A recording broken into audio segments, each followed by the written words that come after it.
उसके बाद reducible to exact type 8 का चौथा केस है, केस नंबर 4।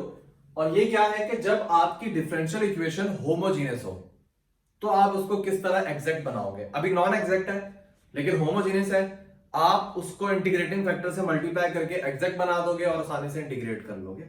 यहां पे स्टूडेंट के ध्यान में सवाल आ सकता है कि सर होमोजीनियस तो हमने टाइप 3 में भी पढ़ा था कि अगर डिफरेंशियल इक्वेशन होमोजीनियस हो तो किस तरह सॉल्व कर सकते हैं। तो बिल्कुल आपने सही सोचा है, आप टाइप 8 के केस 4 को एग्जैक्ट टाइप 3 के तरीके से कर सकते हो। टाइप 3 में आपने पढ़ा था होमोजीनियस डिफरेंशियल इक्वेशन को कैसे सॉल्व करना होता है, तो आप इस पे वो वाला मेथड भी लगा सकते हो, आप इस पे ये वाला मेथड भी लगा सकते हो। दोनों मेथड वर्क करेंगे, कोई लिमिटेशन नहीं होगी। ठीक है, कितनी दफा ये वाला मेथड शायद मुश्किल लगे आपको तो आप वो वाला कर लेना, या ज्यादातर केसेस में वो बड़ा होता है। अरे याद हो आपको लेट करते हैं एंड पे, जब आपके पास आ जाता है दोबारा रीसब्स्टिट्यूट आप करते हो तो ये मेथड काफी इजी हो जाएगा। लेकिन आप दोनों मेथड लगा सकते हो क्योंकि दोनों मेथड उस वक्त वर्क करेंगे जब आपकी डिफरेंशियल इक्वेशन होमोजीनियस हो।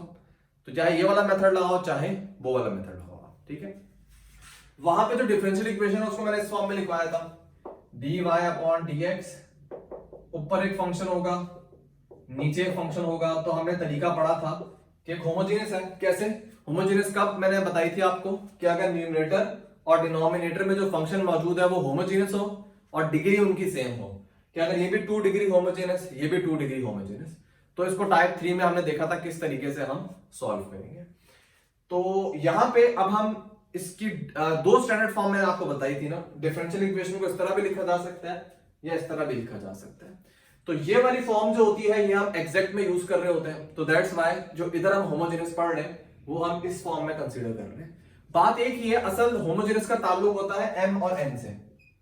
क्या होता है कि भाई m और n दोनों होमोजेनियस होने चाहिए, दोनों की डिग्री सेम होनी चाहिए। अब चाहे आप उनको इस फॉर्म में लिखो या चाहे आप इस फॉर्म में लिखो, मेथड क्या होगा कि भाई अगर आपके पास एक डिफरेंशियल इक्वेशन इस फॉर्म में मौजूद है और आपने ऑब्जर्व किया कि m और n दोनों होमोजेनियस फंक्शन है, दोनों की डिग्री सेम है, तो आप उसको इस मेथड से कर सकते हो। ठीक है, एग्जांपल मैंने आपको दी है, अगर आप इसको देखो दोनों होमोजेनियस है। ठीक है, होमोजेनियस क्या होता है कि जिसमें सब टर्म की डिग्री सेम हो, इस वाले की भी 3 है इस वाले की भी 3 है, तो ये पूरा होमोजेनियस फंक्शन है डिग्री 3 का। इसी तरह आप इसको देखो तो इसमें एक ही टर्म है और उसकी भी डिग्री 3 है। मतलब अगर आप इसमें देखो x की पावर 1 y की पावर 2 ऐड करो 2 + 1 3, तो अब ये भी क्या है आपके पास होमोजेनियस है। क्या डिग्री है इसकी, इसकी भी 3 है। तो देखो दोनों फंक्शन होमोजेनियस है, दोनों की डिग्री 3 है, तो इसको आप बोलोगे होमोजेनियस डिफरेंशियल इक्वेशन। तो टाइप 3 लगाना चाहो तो इस फॉर्म में कन्वर्ट करके टाइप 3 से सॉल्व करना, और टाइप 8 का केस 4 के जरिए से सॉल्व करना चाह रहे हो तो इसी फॉर्म में रहने देना, और अब आप इसको जो मैं स्टेप बता रहा हूं उन स्टेप को फॉलो करके आप इसको सॉल्व करना। ठीक है, अब जरा हम मेथड पे आ जाते हैं। एक मेथड टाइप 3 में डिस्कस किया था, एक मेथड हम यहां पे डिस्कस करते हैं। एग्जांपल आप लोगों के सामने मौजूद है इस वक्त। आपने सबसे पहले वही काम करना है, आपने पहले उनको बताना होगा कि भाई ये एग्जैक्ट नहीं है। तो आपको m और y की वैल्यू चाहिए, सॉरी m और n की। m यहाँ पे जो x dx के साथ लिखा हुआ है वो m हो जाएगा। अब देखो यहाँ पे n के साथ नेगेटिव है, तो अब नेगेटिव आप n की वैल्यू में शामिल करोगे, इस नेगेटिव को इग्नोर मत करना, क्योंकि जो जनरल फॉर्म है ना उसमें n के साथ दरमियान में क्या है, पॉजिटिव है ना, तो आप इसको इस तरह ट्रीट करना कि दरमियान में पॉजिटिव है और इसके साथ नेगेटिव आ रहा है। ठीक है, तो दैट्स व्हाई आप n के साथ क्या लोगे, नेगेटिव का साइन लाजमी लोगे, वरना आपका आंसर गलत हो जाएगा। अब आप स्टेप शो करके दिखाओ। m को डिफरेंशिएट करो with respect to y, x³ का डेरिवेटिव 0, y³ का हो जाएगा 3y², और n को डिफरेंशिएट करो विद रिस्पेक्ट टू x। तो सिंपल सी बात है, -y² कांस्टेंट है, साइड पे करो, x का डेरिवेटिव 1, लिखो ना लिखो बात एक ही है।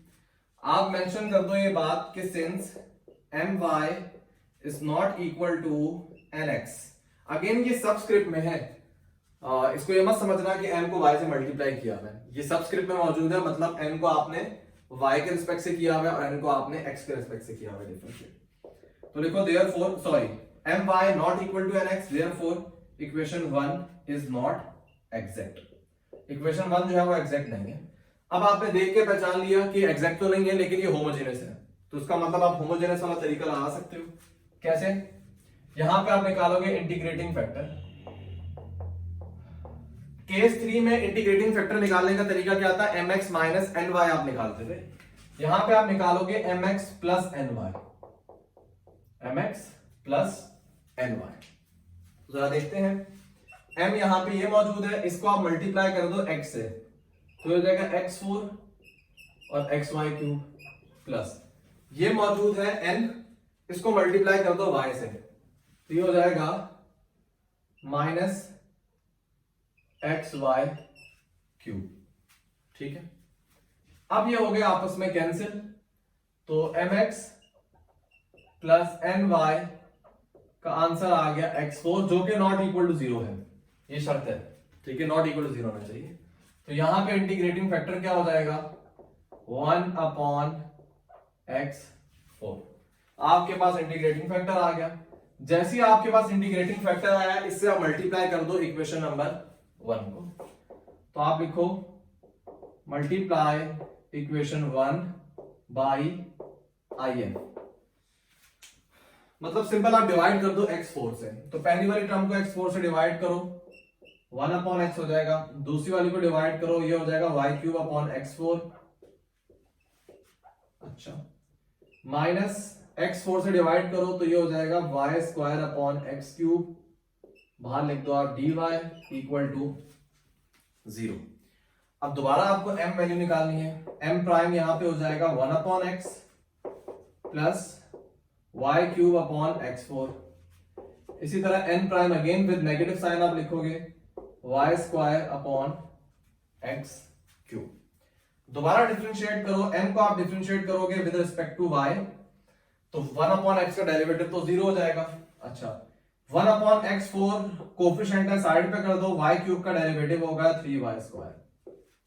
n प्राइम को आप डिफरेंशिएट करो विद रिस्पेक्ट टू x।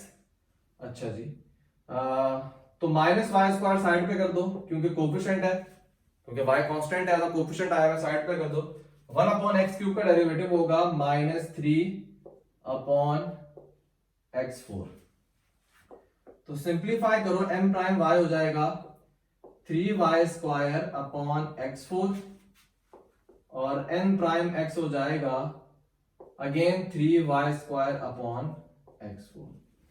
अब आपको दिखने में लग रहा है कि यहां पे ये दोनों इक्वल हैं, तो आप यहां पे मेंशन कर दोगे कि since m prime y is equal to nx prime, दोनों आपस में बराबर है, देयरफॉर ये जो इक्वेशन नंबर 2 है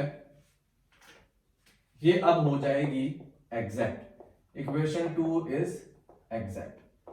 जब इक्वेशन एग्जैक्ट हो जाए तो आप बिल्कुल टाइप 7 वाला काम करना है, आपने इंटीग्रेट करना है, और इंटीग्रेट का वही मेथड है जो मैंने आप लोगों को टाइप 7 में बताया था कि सबसे पहले m लिखो, m है 1 upon x plus y cube upon x4, और विद रिस्पेक्ट टू x आप इसको इंटीग्रेट करोगे treating y as a constant, और फिर आप लिखोगे प्लस इंटीग्रल n की वो वाली टर्म जिसमें x ना हो।